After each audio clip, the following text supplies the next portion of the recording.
Hollywood has lost another legend. Gene Hackman, the Academy Award-winning actor known for his intense performances and unforgettable roles, was found dead in his Santa Fe home Wednesday, February 26, 2025. But this story takes a tragic turn. His wife and their dog were also found lifeless beside him. The world is left mourning a star who shaped the very fabric of modern cinema. But what really happened in his final days? And how did this Hollywood icon leave behind a legacy that will never be forgotten? Stay with us as we explore the extraordinary life and the mysterious final moments of Gene Hackman. From gripping crime thrillers to unforgettable westerns, Gene Hackman's career spanned over 4 decades. But his journey was anything but easy. From a struggling young actor, rejected and dismissed by Hollywood, to a 2-time Academy Award winner who delivered some of the most compelling performances in film history, his life story is as dramatic as the roles he played. And then, after decades in the spotlight, he simply disappeared. What led him to retreat from the limelight? And what was the last film he ever starred in? Let's find out. Gene Hackman was born on January 30th, 1930, in San Bernardino, California, during the Great Depression. He grew up in a broken home, a childhood filled with instability and hardship. His father, Eugene Ezra Hackman, worked as a pressman for a newspaper, but his work was unstable. Gene's mother, Anna, struggled to raise him and his younger brother alone. The emotional toll of his father's sudden departure, when Gene was just 13, left deep scars that would later manifest in the brooding intensity of his on-screen characters. As a teenager, Gene was restless. He found solace in films, escaping into the stories of larger-than-life heroes and flawed anti-heroes. But his future seemed uncertain. School was not his strong suit, and he longed for adventure. At just 16, he lied about his age and enlisted in the U.S. Marines, seeking discipline and purpose. He was stationed in China and later in Japan, where he worked as a radio operator. But military life was not what he expected. It was grueling, and he often clashed with authority. After 5 years of service, he was discharged, left to find a new path in a world that had changed dramatically since he had enlisted. After leaving the military, Hackman drifted between odd jobs. He tried his hand at journalism, briefly attending the University of Illinois, but his heart wasn't in it. Something kept calling him towards storytelling. Determined to follow his passion, he moved to New York and enrolled at the Pasadena Playhouse, a respected acting school where he hoped to hone his craft. But Hollywood was brutal. In an industry obsessed with youth and beauty, Hackman didn't fit the mold of a leading man. He was tall, rugged, and carried a quiet intensity that casting agents found too unconventional. One instructor famously called him the least likely to succeed. Those words would fuel him for years to come. He wasn't alone in his struggles. At the Pasadena Playhouse, he met a young Dustin Hoffman, another actor who had been written off as too unconventional. Together, they formed an unbreakable bond, pushing each other to improve and defy the odds. In the late 1950s, Hackman moved to New York, working as a doorman, furniture mover, and even a soda jerk to pay the bills while chasing his acting dreams. But years passed, and success remained elusive. Hackman's breakthrough came in 1967 with Bonnie and Clyde. His role as Buck Barrow earned him an Academy Award nomination and put Hollywood on notice. This was an actor unlike any other. His rugged authenticity and raw emotional depth were impossible to ignore. Then came The French Connection in 1971. As Detective Popeye Doyle, Hackman delivered a performance that redefined the crime thriller genre. Gritty, relentless, and utterly convincing, he won his first Academy Award for Best Actor. Audiences were mesmerized, and Hollywood had finally embraced him as a leading man. Throughout the 1970s and 80s, Hackman's versatility shone through. He played the sinister yet charismatic Lex Luthor in Superman, 1978, bringing a sense of sophistication and menace to the iconic villain. He starred in The Conversation, 1974. Question, guys. Have you ever considered a custom neon sign? That's today's sponsor, Glowio.com. Simply go to their website and click the tab that says Custom Neon Builder, but type your custom neon idea. Wow, looks great. Then, check out, and it will be shipped directly to your door. Use code YouTube to receive 20% off your first order.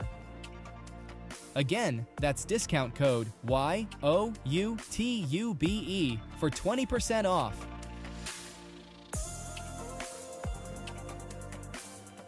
A psychological thriller that showcased his ability to carry an entire film through sheer presence and subtlety.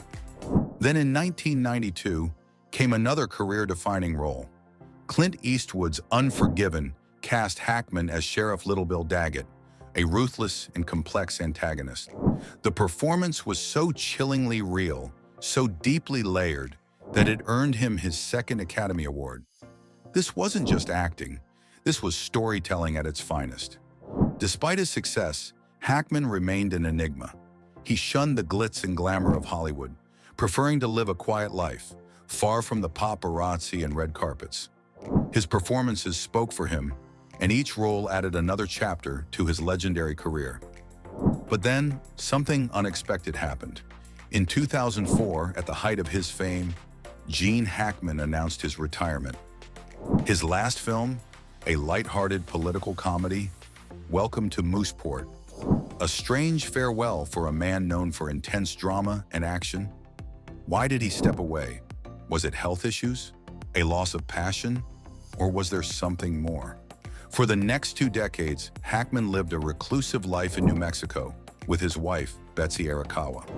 Their home in Santa Fe provided the perfect retreat from Hollywood's relentless spotlight. Hackman embraced a quiet lifestyle, spending his days painting, writing, and enjoying the peaceful surroundings. Though he never sought public attention, his creative spirit never faded. His novels, including historical fiction and thrillers, reflected his deep appreciation for storytelling. Occasionally, fans would catch glimpses of him in town, but he preferred solitude over stardom. Despite numerous offers to return to acting, Hackman never wavered in his decision to stay retired. Friends and colleagues often spoke of his contentment, describing him as a man at peace with his legacy. Though he no longer graced the silver screen, his impact endured, with film lovers revisiting his iconic performances time and time again. He and Betsy built a quiet, fulfilling life together, sharing a love of literature, art, and nature. Their days were simple, filled with morning coffee on the porch, long walks with their beloved dog, and afternoons spent in quiet reflection. For Hackman, there was no need for flashing cameras or standing ovations.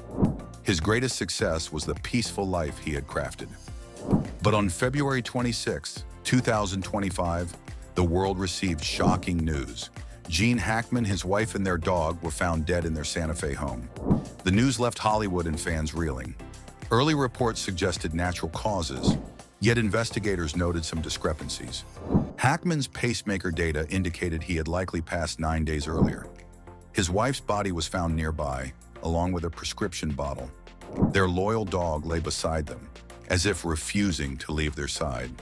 The scene painted a haunting picture of a couple who had lived inseparable for decades, now departing the world together. Authorities investigated thoroughly, but initial findings pointed to the heartbreaking possibility that both Gene and Betsy succumbed to age-related illnesses within days of each other. Though speculation swirled, those closest to the couple believed they had simply lived their final days together in quiet companionship, just as they had always wanted. In the end, they left the world as they had lived in it, side by side in peace. As news of Hackman's passing spread, tributes poured in from the entertainment world. Clint Eastwood called him a master of his craft. Francis Ford Coppola described him as one of the most compelling actors to ever grace the screen. Even Prince William acknowledged his influence, calling him a true genius of film. Fans revisited his legendary performances, proving that his legacy was far from forgotten. Streaming platforms saw a resurgence in his films, as audiences old and new rediscovered his commanding presence on screen. Though Gene Hackman may be gone, his work remains immortal. His characters, his performances, and his impact on cinema will live on for generations to come. His name is etched in Hollywood history, and his influence will be felt for years. Whether it was as a tough cop in The French Connection, a ruthless sheriff in Unforgiven, or a conflicted detective in The Conversation, Hackman brought an authenticity that few actors ever achieve. His legacy is not just in the roles he played, but in the way he shaped the very art of acting itself. But what do you think? What was Gene Hackman's most unforgettable role? Let us know in the comments below. And if you love Hollywood stories, don't forget to like, share, and subscribe for more deep dives into the legends of the silver screen. Until next time, stay curious.